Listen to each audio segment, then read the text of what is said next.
नमस्कार, मेरा नाम सचिन जोशी।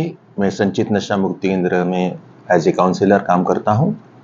आज इस वीडियो के माध्यम से मैं आपको कुछ ऐसी जानकारी देना चाह रहा हूं कि नशा मुक्ति केंद्र की ज़रूरत कब पड़ती है, कब नशा मुक्ति केंद्र में एडमिशन किया जाता है, नशा मुक्ति केंद्र में एडमिशन होने के बाद पेशेंट को किस प्रकार से ट्रीटमेंट दिया जाता है हमारे सेंटर में। उस हिसाब से आपको सब चीज़ें मैं बताने की कोशिश करूँगा, समझाने की कोशिश करूँगा।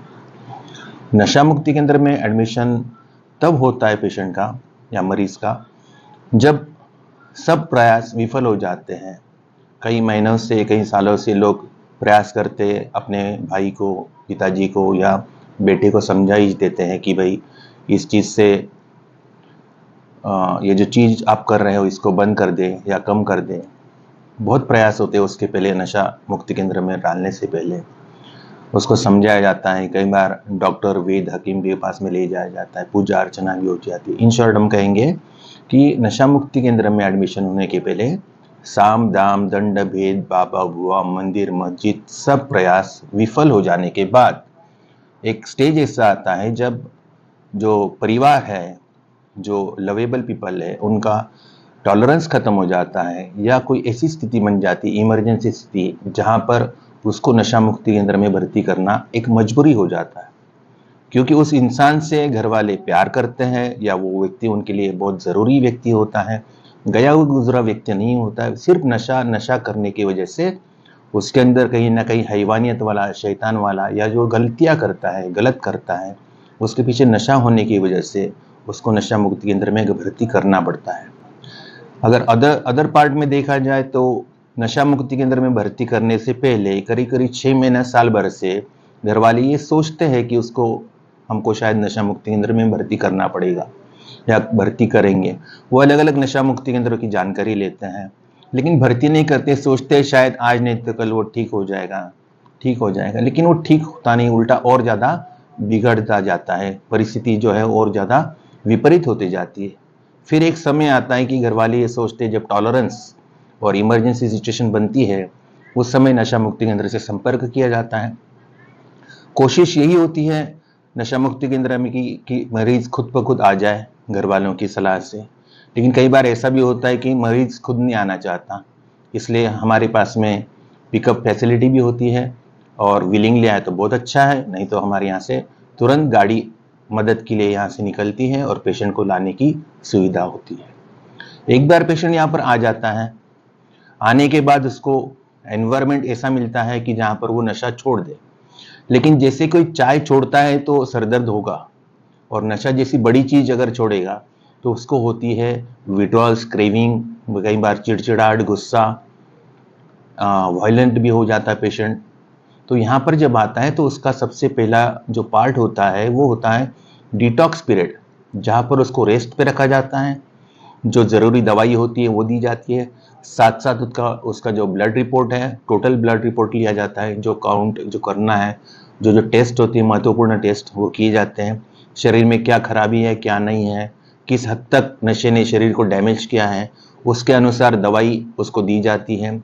धीरे धीरे वो दवाइयों का प्रभाव, एनवायरनमेंट और उसके साथ में जो केयर की जाती है ताकि वो खुद को या किसी और को नुकसान न पहुंचाए, 24 घंटे उसके ऊपर ध्यान रखा जाता है।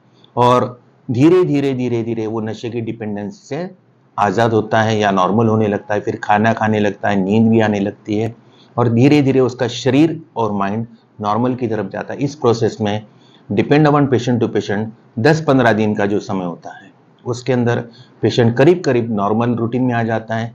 खाना वगैरह जो है, खाना, सोना, ये जो चीज़ें हैं, जागना, समय पर जागना, नाश्ता, चाय, पानी, सब कुछ उसका समय समय पर होता जाए। उसके बाद जो सेकंड फेज आता है ट्रीटमेंट का, उसके अंदर जो है, जो पुराने जो मरीज जिस रूटीन को फॉलो करते, उस रूटीन को इनको उसके अंदर ढाला जाता है। जैसे कि मॉर्निंग में उठेंगे, अर्ली मॉर्निंग उठेंगे, फ्रेश वगैरह होके योगा के लिए बैठेंगे। हमारे यहाँ अलग से मेडिटेशन हॉल है जिसके अंदर मेडिटेशन भी होता है। मेडिटेशन, योगा, जिसके मेडिटेशन और योगा कहाँ पर काम करता है, माइंड, बॉडी और सोल पे काम करता है। यहाँ पर मेडिटेट करके आगे जो होता है उसमें नाश्ता, उसके बाद दवाई, उसके बाद में सुंदरकांड में सभी पेशेंट बहुत अच्छे से बैठते हैं। ईश्वर की आराधना करते हैं। और उसके बाद जो महत्वपूर्ण सेशन है वो है इनपुट सेशन, जहाँ पर नशे के बारे में जानकारी, अवेयरनेस दिया जाता है। नशे का परिणाम क्या हो रहा है अपने जीवन पे, उसका एहसास दिलाया जाता है। ओवरऑल उसको रियलाइजेशन की तरफ लेकर जाते हैं, एहसास दिलाते हैं कि अब नशे में कुछ नहीं रखा। जीवन का उद्देश्य है खुशी, और खुशी जहाँ से आ सकती है वो सब एरियाज कौन से हैं? शारीरिक, मानसिक, आर्थिक, सामाजिक, पारिवारिक, स्पिरिचुअल एंड सेक्सुअल, ये सातों कार्य क्षेत्र से खुशी आती है। जब आदमी नशे के अंदर डूब जाता है, एडिक्शन जैसी भयानक बीमारी में जब गिर जाता है, उसके बाद उसकी जो खुशी के आने के जितने भी रास्ते हैं, ये सब कार्य क्षेत्र जो है जहाँ से खुशी आ सकती है, शारीरिक, मानसिक, आर्थिक, सामाजिक, पारिवारिक, यहाँ से खुशी आना बंद हो जाती है। जैसे एक नशेबाज जब नशा करता है तो उसका शरीर खराब, बुद्धि भ्रष्ट, एक्शंस गलत होगी।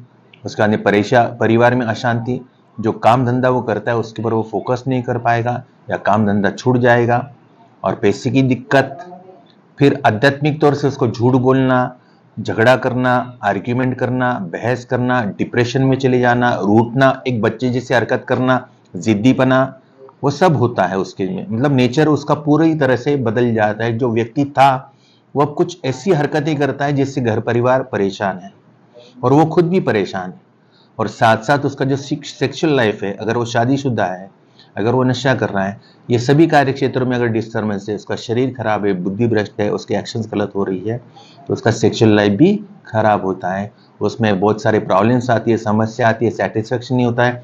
फिर वहाँ पर आती है शक की बीमारी, शक करने लगता है, आरोप प्रत्यारोप, मतलब मियाँ बीबी के अंदर तनाव की वह स्थिति बनती है। ये करीब करीब सभी चीज़ें सेशन के माध्यम से हम अवगत कराते हैं, बार बार रियलाइजेशन की तरफ लेकर जाते हैं। रियलाइजेशन से हमारा मेन टारगेट होता है डिजायर पैदा करना, रिकवरी के लिए डिजायर, एक तीव्र इच्छा की, एक शांत सी जिंदगी, एक सुकून की जिंदगी वहां पर लेकर जाने की। तो वहां पर हम एक चीज करते हैं, हम ये उनको बताते हैं बार बार कि जो चीज पिछले साधारणतः आप 2 साल से कर रहे हो, नशा जो कर रहे हो, जिस प्रकार से कर रहे हो, यहां से जाने के बाद अगर आप 2 साल तक वही चीज करोगे तो आप क्या पाओगे? एक पिक्चर बनाओ, आप एक इमेजिन करना कि आपने यहाँ से ट्रीटमेंट लिया और हो सकता है आपने अगर फिर से नशे को चुना, उसके पीछे कारण कुछ भी हो सकता है, गुस्सा हो सकता है या और भी कुछ अपेक्षाएं हो सकती है, या आपने ऐसे ट्राई कर लिया और फिर से आप इस दलदल में फंस गए। अगले 2 साल तक अगर आप नशा करेंगे तो आप क्या पाएंगे? क्या आप जीवन को उच्च स्तर पर लेके जाएंगे कि और नीचे चले जाएंगे? और दूसरी तरफ हम ये भी बताते हैं कि अगर आपने सही तरीके से शेड्यूल फॉलो किया, डिसिप्लिन लाइफ फॉलो किया, हेल्दी लाइफस्टाइल फॉलो किया, जहाँ पर योगा है, मेडिटेशन है, 8-10 घंटे का ड्यूटी है, काम है, उसके बाद जिम भी है, तो आप नशे से दूर तो हो, साथ साथ आप 2 पैसे भी कमा रहे हो। अब आपको झूठ बोलने की जरूरत नहीं है, अब आपके झगड़े होना जो है वो कम हो जाएंगे या बंद हो जाएंगे। क्या इससे आपके परिवार में शांति नहीं होगी? क्या इससे आपको सुकून नहीं मिलेगा? इससे अगर आप जिम कर रहे हो शाम को तो आपको एक अच्छी सी प्यारी सी नींद नहीं आएगी? इससे आपका शरीर, मन और बुद्धि क्या होगी? स्ट्रांग होगी। और ये स्ट्रांग होगी तो आपका जो सेक्सुअल लाइफ है वो कैसा होगा, आपका फाइनेंशियल लाइफ कैसा होगा, आपका सोशल लाइफ कैसा होगा, आपका जो प्रोफेशनल लाइफ है वो कैसा होगा।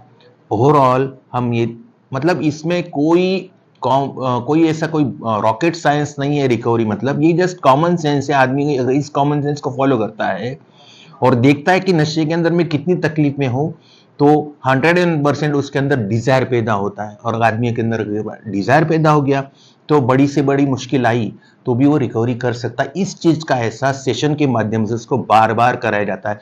1 दिन, 2 दिन, 15 दिन, 20 दिन, महीना, 2 महीना, जितने देर तक वो यहाँ है, रोज इस पर फोकस किया जाता है कि आप रिलैप्स कहाँ कहाँ हो सकते हो, आपको कहाँ कहाँ सावधान रहना है। नशा किस प्रकार से ये कनिंग एंड बैफलिंग, चतुर चालाक मायावी बीमारी, ये किस प्रकार से आपके ऊपर अटैक कर सकती है। ये आपको 16,000 बहाने बताती है, कोई भी बहाना आप पकड़ लो, नशा कर लो। नशा पकड़ेंगे और करेंगे तो आप मजबूरी में चले जाओगे। और भाई साहब एक बात समझना, कितना भी प्लेजरेबल, कितना भी खुशी वाला एक्सपीरियंस अगर मजबूरी बन जाता है तो परेशानी का सबक बनता है, उससे दर्दी होना है, तकलीफ। आप कोई भी खुशी वाला एक्सपीरियंस आपको अगर मजबूरी में करना पड़े, बार बार करना पड़े, इच्छा हो तो भी करो, नहीं हो तो भी करो, अगर मजबूरी है तो खुशी नहीं है। इस पर मेरा पूरा फोकस रहता है कि आदमी को अगर रियलाइजेशन करवाया जाए, उसका जीवन का उसको आईना दिखाया जाए तो अंदर डिजायर भी पैदा होगा, अवेयरनेस भी आएगा, और एक ईमानदार कोशिश वो इस चीज से दूर रहने के लिए करेगा। और इसका जो कैपेबिलिटी जो चाहिए, जो इच्छा तो कई बार लोगों की होती है कि नशा मुक्त जीवन जिए, लेकिन इच्छा के पीछे शक्ति काम नहीं करती, क्योंकि डिपेंडेंसी है। यहां पर डिपेंडेंसी को तोड़ दिया है, डिपेंडेंसी अब नहीं है, अब आप नशे के बगैर नॉर्मल भी हो। और साथ साथ ये जो दो डिफरेंस हमने बताए उसके ऊपर बहुत अच्छे से काम किया जाता है। जब शेयरिंग सेशन होता है दोपहर में, उसके अंदर हम ये चीज साफ साफ देख सकते हैं कि हम लोगों का नशा भले अलग अलग हो, हम अलग अलग क्षेत्रों से हो, अलग अलग शहर से हो, लेकिन हम देख पाते हैं कि हमारा इतिहास, जो हमारा जो पास्ट है, वो सबका मिलता जुलता। एक समय में बहुत अच्छा व्यक्ति जो बुरा नहीं बनना चाहता था, वो नशे की वजह से बुरा बन गया। बनना कोई नहीं चाहता, बुरा बन जाता है, क्योंकि नशा एक बुरी चीज है। और यहाँ पर जब ये सब चीजें फॉलो करता है, तो एक आदमी यहाँ से जब बाहर जाता है, स्पिरिचुअलिटी का सहारा लेते हुए आगे रिकवरी कर सकता है। स्पिरिचुअलिटी क्या है, आध्यात्मिकता क्या है, कि मैं बुरा नहीं करूंगा और किसी और का भी बुरा नहीं करूंगा। यहाँ पर जब कंप्लीट ट्रीटमेंट होता है, पेशेंट की पर्सनल काउंसलिंग होती है, डॉक्टर्स विजिट होती है, पर्सनली उसको असिस्टेंस मिलता है, और उसको कभी भी बाहर भी कोई तकलीफ आए तो हमसे कभी भी कांटेक्ट कर सकता है, हमसे कभी भी कांटेक्ट कर सकता है। हम उसकी मदद के लिए कभी भी तैयार है, पारिवारिक मदद के लिए भी तैयार है, और पेशेंट की कोई इंडिविजुअल बात हो जो मुझसे करना चाहे वो कभी भी कर सकता है। उसके लिए मदद करना, यही मेरा उद्देश्य है हमेशा, यही हमारी संस्था का उद्देश्य है कि ये जो मदद है नशा मुक्त जीवन के लिए, वो जहां तक हो सके, जहां तक संभव हो, जिस व्यक्ति को इसकी जरूरत हो, वहां तक ये मदद पहुंच सके, यही हमारा उद्देश्य है। हम चाहते हैं कि भारत एक नशा फ्री राष्ट्र हो, सब लोग नशे से दूर रहे, नशे से आजाद रहे। मजबूरी में जीवन कोई जीवन नहीं होता। यहाँ पर अच्छे से ट्रीटमेंट लेकर एक नए जीवन की शुरुआत की जा सकती है, लेकिन पहला कदम आपका होगा, उसके बाद हमारा कार्य होगा आपको उस स्टेज पे लाने का कि जहाँ से आप जीवन की नई शुरुआत कर सकते हैं।